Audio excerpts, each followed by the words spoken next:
Motoloko la président Eli Martin Fayulu m'a dit à quoi qu'on a porté parole parce qu'il est président Eli. C'est ça biso to lingi ba déclaration bongo. Mais ceux qui yo ko keloko na lokuku loko la nyamu nyamute peuple congolais côté le message parce que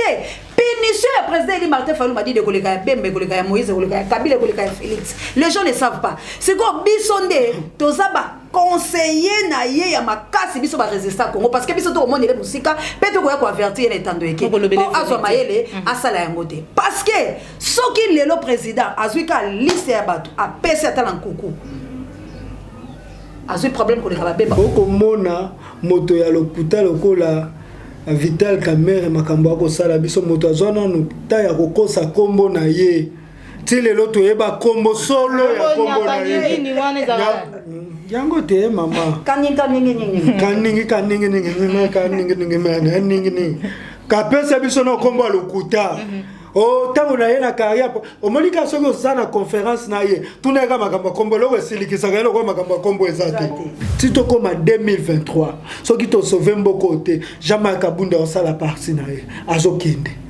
ça là déjà ça là déjà tu as confirmé yango ça là déjà moi association comprendre makambo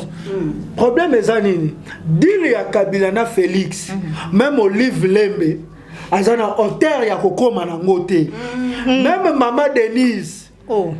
dili wana eza plus fort que babolingo omoni ate maman Olive oyo bafanda na ye liboso ya cardinal Chau alobi na benisi bino nini bango bayebi mutu nini ya benisaka dili wana. Mais oui, il y a Chilombo na d'accord wana. Donc il est prêt à trahir même son propre enfant pour obéir à Kabila. Kasongo pesa ordre ba policier na 10e wo na ministre comme parti politique ba policier po bato batondi kuna be ba policier la base comme ba policier so ke kuna tenir la police qui règne à l'UDPS ba ba militaire bazate. Alors papa Tshisekedi azali ko beta batolo so fimbo ndo moni marka lobi na bimananga nazo fimbo la été parce que bila kelma bezali nani a saboté nani a bomaye nani lelo lingalia na mukongola ye nani alingalia na effort ya mutu moko boye balia kala sima mukongo ya mutu te yango no moni marka lobi tokende poto bana ko dénoncer déjà mabe à Félix au moins biloko ba dénoncer les Kabila te conseiller disent qui est le président de la République Congo ko la 2023 c'est quoi la 2023 élection to la 2023 la peuple nini nazo ngala tuna peuple nini o ba fota ki lelo omoni eloko bato ba comprendre te l'inacceptable ya Bemba Gombo les voleurs matamaskin ba futa kaye na Kabila siko yebi sanga tala maele mabe a Félix a ko déclarer na Vital Kamerhe vérité azir yanan est-ce que ça comme INC Vital Kamerhe na Félix ba kena ko déclarer yanan ya papa Tshisekedi ya yeto nani bango bandoki ya liboso ya Congo Katumbi Kamerhe Kabila Kalombo bango wana pe bango na patron bango Kagame soki oki baka méfiez-vous de bazoya ko bebisa bandeko lokola ba Chilombo ba Bemba banani connexion ezokuta kindoke uti na bakani en bref no lo bakara Kabila azali munduki o ezali bal eza de na chambre.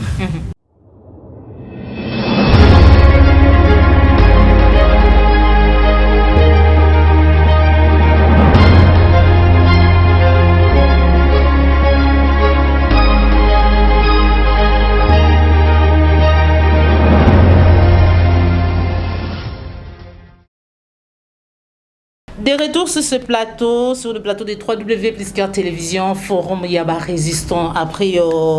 absence, Nabiso, on est là, on est de retour. C'est vrai que notre premier temps qui après 48 heures, donc on a pour que tout sur le plateau comme il y Félix Chilombo, mais pour comprendre Bisso, tu peux te représenter Bino vraiment excuse par rapport à le lingue d'honorer vraiment parole na Bisso. Mais de nous Nazali na des résistants, Nazali na maman océan de la presse résistante, na Trésor King Kolo Congo et puis on doit signaler que les autres allez na des résistants sous ce mais ça comme on a bangoté, il s'agit bien de Mike Ndenge et puis Jules Mutoto Bazali on a musala pour servir Bino ba congolais, Bino ba diaspora, Bino ba na mboka voilà. toko solo la makambo ezali koleka na mboka na biso lelo na Kinshasa eyindaki déjà base ya IDPS babimaki na balabala pona ko manifester koloba non Argentine ngobila o ya sili ko matisa taxi ya ba moto mais aussi lobby ya mbouteillage salamaki vraiment makasi. Pourquoi? Parce que Jean-Marc Kabound akendaki ko inspecter ba saut de moutons. Actualité politique congolaise a dit ko faire couler beaucoup d'encre et salive. Le lenge to yokana ki na bino to zongi lelo lisusu pour être totambola na bino le lenge to la kakibino. Voilà Trésor King Mboti. Yenge matondo ingeta na bana mama Congo nyoso bana Congo mongali bakolo Congo ba owanzima mboko Congo loko héritage na bango ndenge nga Trésor King na nzima. Mbote maman séant de la presse. Tango yango yo. Tango bikamwa. Amina sembola loboko. Sembola loboko na yo. La biso oyo tozoluka. Adoration résistance. Sembola loboko. Tango yango yo. Voilà tango yango maman séant. Mutuna vraiment ya liboso. Maman séant Trésor King. Bande kwa poto ba bengi vraiment ebelé. Balobi nanga comme est-ce que bino ba résistant. Trésor King maman séant beaucoup mieux que télémela lisusu Martin Fayulu président Eli. Parce que nous avons la résistance, donc au Bunda, président Martin Fayulu a au Bunda et l'on a bisou. Mais comment on télémela le sous apparemment qu'est-ce qui ne va pas Trésor King? Congolais a un problème moko même avant l'indépendance, il y a un peuple qui commissaire mutu ya mutu. Il y a un grand problème ya Congolais. Le président Martin Fayulu c'est un président élu. Dès que Fandi Awa mutakobo yelo ko anazate omoza ndoki. Le président élu. Président élu, pendant comme président élu, c'est que le peuple est voté. Quand on parle de la souveraineté, les malobi peuple, c'est que ça nini, bayo kabata ngonanzela. Nganazali ndeko pavite fou de Fayulu, nganazali fou du Congo, fou du Congo, fou du changement, fou du développement. Donc différence ces alliés entre bandeko bazaba fou et président élu Martin Fayulu ou ba défendre ka président élu Martin Fayulu na biso ba yeto défendre ka Congo bakolo Congo na mibenga kolo esidete na mibenga kolo la mukate na mibenga kolo Congo pe na loba batu tout o banzema Congo loko héritage. Problème est na mitu ya ba congolais ezali soki moto wana tozaka ne kamoko asali mabe na bombaka mabe na to alingi ko sala mabe naza na tangu ya koloba na ete. Or je dis à tous les Congolais au bazali banda ya communauté congolaise na ba au bazali Congo en aucun jour Trésor King a koma mutu ya mutu kolinga mutu koleka Congo. Aucun jour, je jure sur la tête de Rossi Mukendi, Gabi Mamba, Thérèse Kapangala, Cardinal Malula, Ano Walite, Bankanza, je jure sur la tête de Monseigneur Kataliko. Baenyoso bakufa po na Congo que Trésor King a kotikala kolinga moto te koleka mboka na ye Congo. Mabeza ya batu balingi te to critiquer. Or, même Nzambe na likolo, atike la biso eza libre choix. Ce que mon le président élu, au respecter valeur de président élu et bonga ki osala boyete, il sengela ki osala boye, bobi po ani no pointer du doigt. Boye baka. Toza ba combattant baté, toza ba résistant tabaté. Toza ba résistant ya mboka Congo. Mokolo, oh le président élu a kosala mabe. Au moins au plateau oh ya plus clair. Non baluka na simate pour na le bac président élu au sali mabe. Tant on a landa ki émission na club ora au président élu a le bac Kabila zande ko na biso to benga na ete to tika na Congo moto atelemela ke ya liboso za kinga.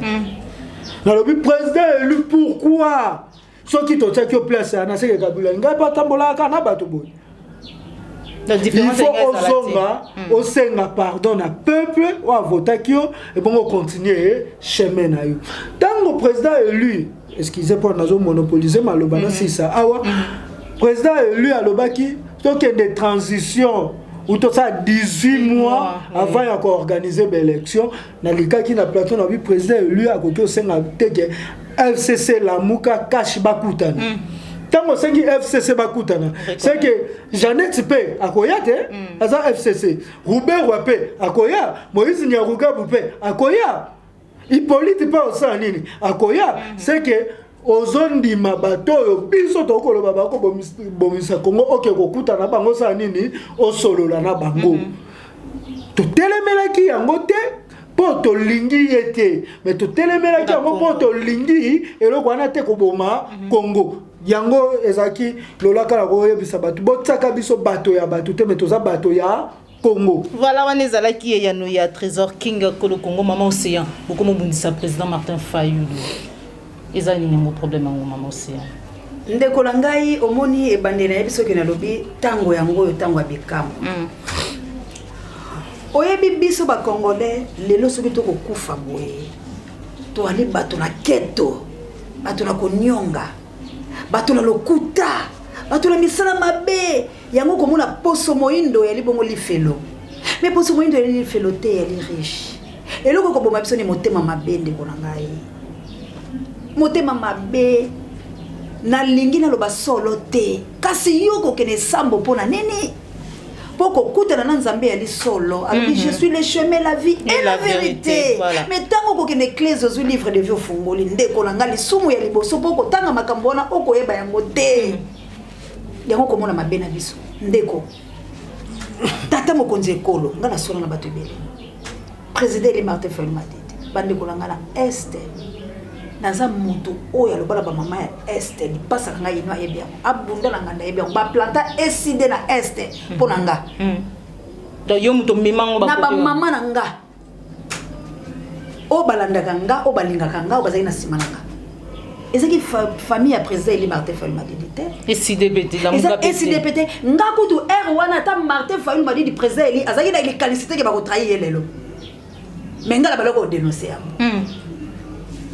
et le binde kolanga kingi tozali bato ya bato te meto ya kande na solo tala likambo boko beta mesa solo ndeko Adrien soka koloba lelo bato ebele na poto babengaki poto ngona yebisaki na lobi dénoncer Bemba na Moïse Katumbi lobi te bakoyo kozala baninga toso te ali ko bomba mabe na sete babokolo ka mabe te babokolo ka bolamu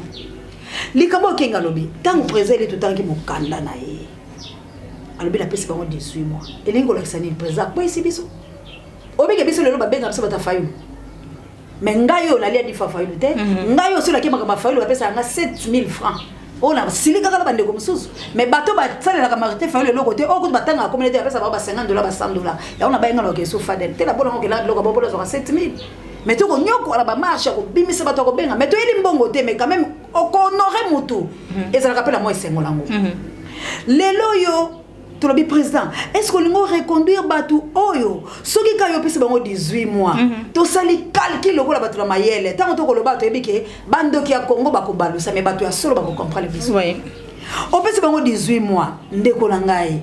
Kaso ndimi bokonza Félix. C'est quand on pese bango 18 mois, ba travailler bango na Joseph Kabila. Cela veut dire ozo reconnaître Joseph Kabila take nani? Apparemment na dossier ayoka ki pour di solongo là. Voilà pona nini? To tombola ki mongongo yango na biso nga lobila be mission moko ko sala la mikolo leki na lobi azali homme du peuple homme d'état tozali sima na yete ponga na linga ka Fayulu ndenge ndeko langa lobi bla vete bango ba kolinga ne ba yebana ba cha bango ka mengana ko yeli kambo ya Congo o mona na ko lata ngona nzoto boy ele lamba ya bana ngate ba oblige nga muta pesengela mbo king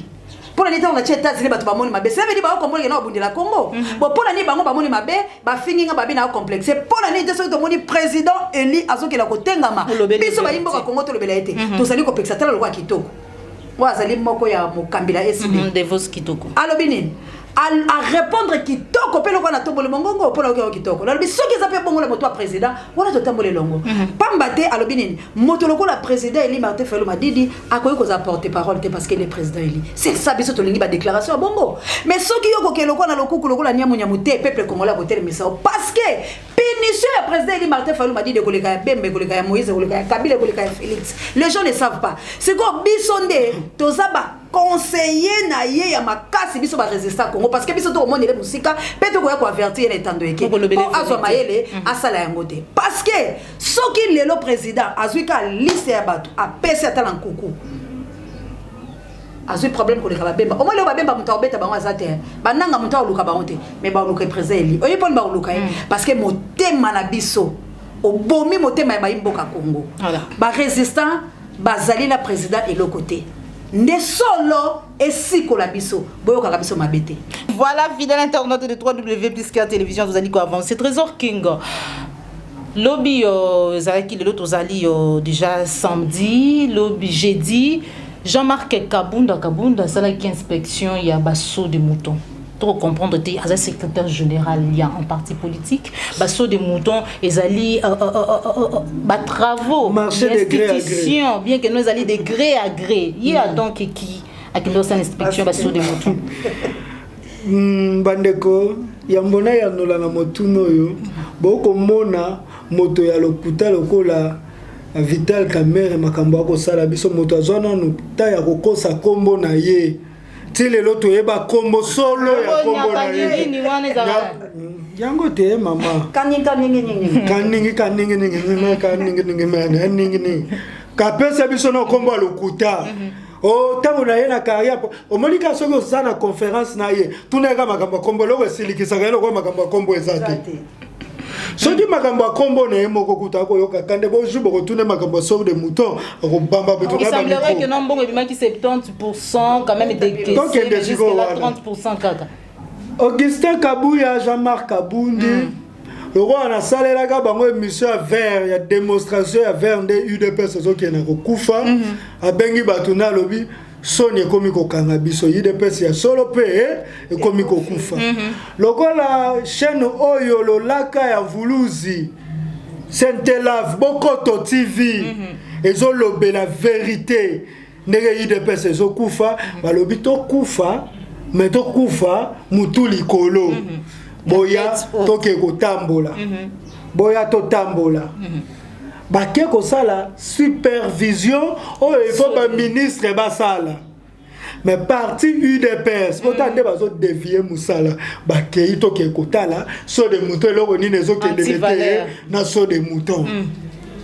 bango ko balobaki Félix Tshilombo za président ya parti politique za président ya Congo Mobimba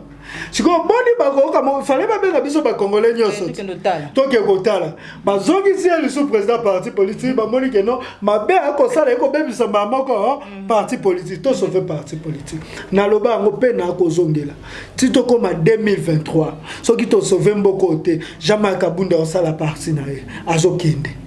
ça déjà ça là déjà tu as confirmé en ça ça déjà moi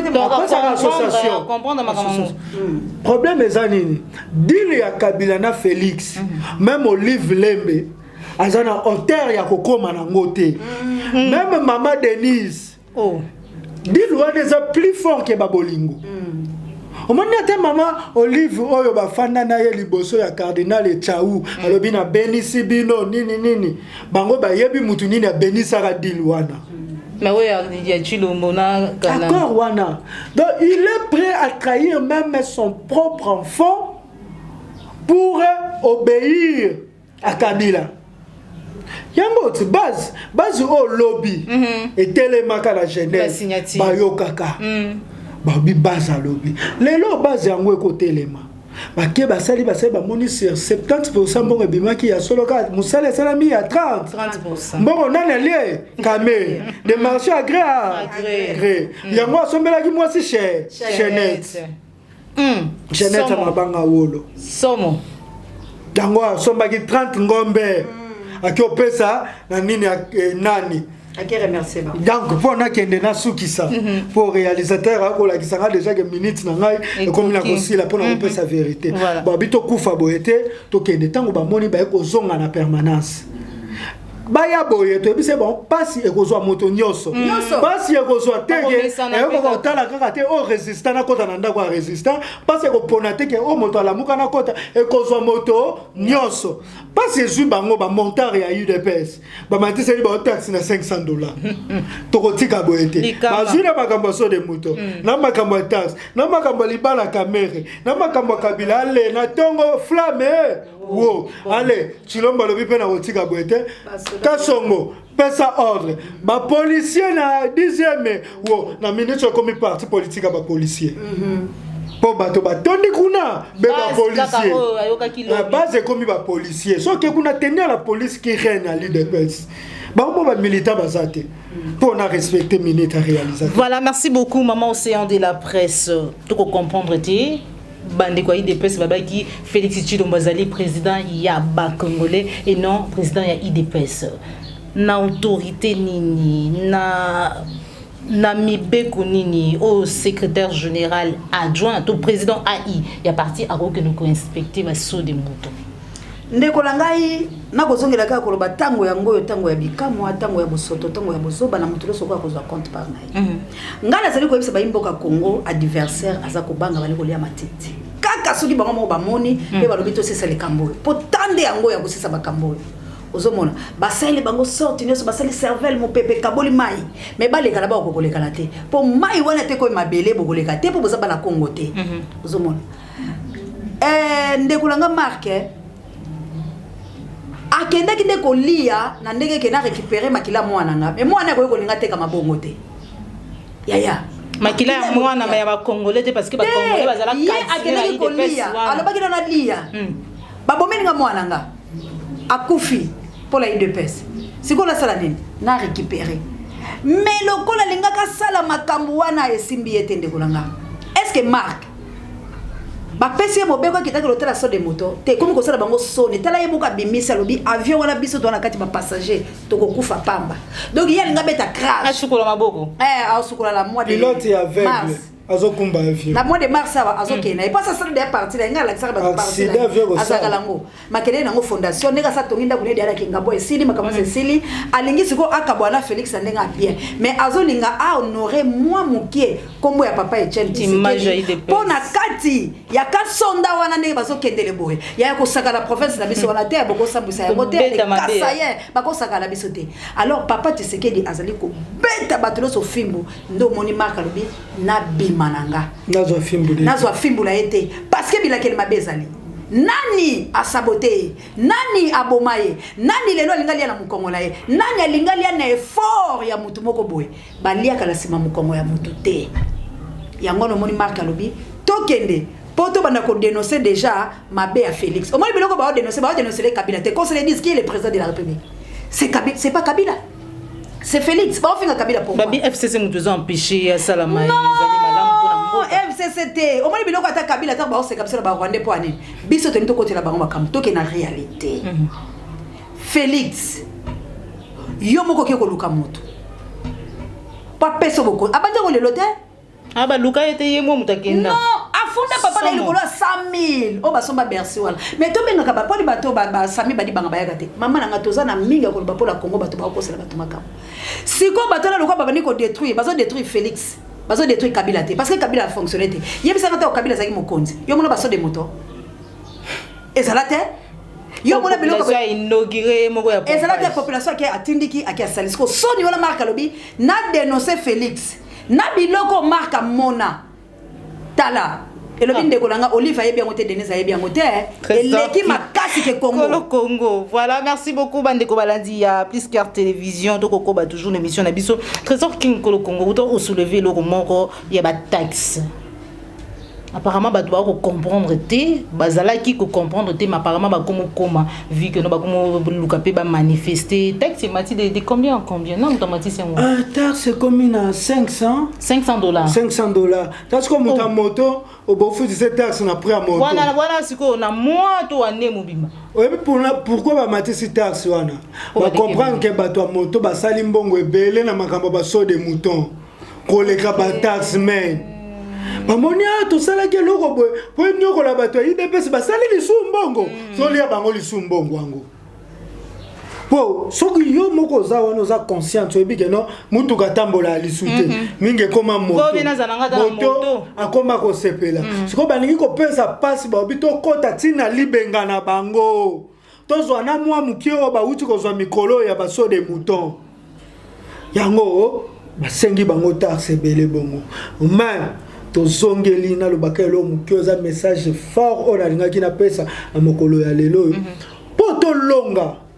ko libérer Congo et sengeli to koma na niveau leader ce président élu muto ko mema biso na libération à Congo to leader ni na ko mema biso na libération à Congo il faut que toucher point aux autres congolais nyonso na pese exemple le 4 janvier 1959 ce qui soulève mais salamaka parce que bato basibisaki ozali en justice Bato koto ya meeting ya papa comment il s'appelle papa Kasavubu to bakei injustement baboy meeting wana sa nini et salama injustice to ye koto na bato bakena mati ya vita na équipe ba kolo parce que pe injustice ozaki ke ba pesi ba bi appel nati ba pesi équipe ba kolo bi appel nati injustice wana injustice oyo ya mat na ko boya meeting tango yoko sangana nde salaki nini et panzi to ye na Soudan soki ezaka libi o ba marché pour na lipa soulèvement populaire ça voilà tangu pays moko ya Afrique pour na lipa tangu lipa matitalo lipa ne matitalo kaka pour na bato bazaki na pouvoir tete et sibi mutu nyonso lelo sa kombe kolwa madesu yango wana soki lelo tozolo ba vérité des urnes na yebisaki bato ba critiquer na pour na yango mena baki combat ya vérité des urnes za combat ya congolais nyonso parce que c'est 100% ya ba congolais 15% ba vota ki monsieur Chilombo to bilo bolo ba vérité des urnes da bolongoli 15% wana anyo kwa mata binga da na vota ki mutu na ngai bolongoli lisu bato ba vota ki Shadar muso tikali biso bato to vota ki président élu ceux qui tozaka 62 tout aux 50 ni déjà parti ba congolais nyonso ndambu balongwe mais lelo yo soki to zongi ke loko na bato ayi de pesa na ba souffrir to luka point oyo e ko sala biso nyonso to sa nini to telema tangu to ko telema parce que comme il y a deux sortes de combat combat pouvoir na combat libération to lo bango aboso vérité des urnes les combat pouvoir les ambo combat libération te parce que nani akopesa au pouvoir na mboko Congo ozo occupé o Kabila za mandoki Kabila za muta akopesa au pouvoir aza to ko banda ko loba lelo ti lobi ozwate c'est qu'il faut changer façon ya combat. Vous comprenez? Si l'on est au conférence, les gens n'agissent pas. Donc il y a mal au deuxième combat, c'est un combat à libération. Si on a un combat à pouvoir, il y a un Jean-Pierre Bemba, qui est conseiller à poste,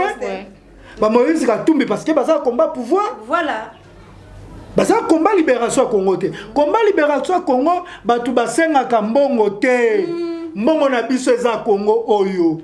batu bakenda ko bunda te po lobi bazoni neti biso to bunda po lobi to comme ba député po lobi to comme ba nani mais po lobi moto nyonso zala malamu point faible ya bato baza pouvoir to comprendre que ça Rwanda voilà tangu ndeko muzito telemi alobi ke to ko bundisa Rwanda to annexé yango bomone Paul Kagame a répondu na mutu aza même pas na fonction bana vérité de Paul Kagame aloba nani aloba bomone ke pesa batutumba imbai voilà Paul Kagame a répondre mutu aza kutu na fonction te ou lui répondre Chilombo dans ba déclaration Chilombo nyoso félicitations à la président Dolphin Zelana Silisa Chilombo tanga lingaka mekango bino si sa guerre na est zanine ba Rwanda crash donc point faible les arabes biso quelle ambassade à Rwanda et puis c'est pas c'est que nam mukuna wazo bela lelo lobi ba Rwanda basa nini bakende tanga zoke na parlement debout ya 8 pesa zolo ba Rwanda basa nini bakende biso to sali bando to bi ba Rwanda basa nini bakende tel point commun ya ba congolais nyos ba Rwanda ba kokepo ani po to koma kolia bien pozo bénéficier na ba source ba ressources na biso to teka ngo biso moko to sa nini donc eloko ko sangisa biso nyoso eza combat ya libération ya Congo donc to changer stratégie to longwa combat ya critique to longwa combat ya critique pona toke liboso naza sire ezaki pe le balanga suka réalisateur a kotalisa voilà to komi vraiment na suka ya lisolo na biso vraiment séance de la presse un message na yo na ba imboka ba kolo Congo ba kolanda yo à travers 3W Piscar Télévision. Vraiment merci mon mboka le balanga pe ya suka vraiment pour être TV zali ngonga Joël Mobala Pembe yo penza ozali ki to mobile zaka Mobala Pembe ko na lo Joël na ko ba kotala ko ba to ba yebite ke Joël la caméra Joël Mobala Pembe la kita balelenge yebe mo se Pembe te ba Joël mais nde to ko ba boye na ba imboka Congo bolanda biso malamu bolongo la critique tolanda na malamu peto simba na liboko le tolonga ngana zolo ba adversaire ale matiti.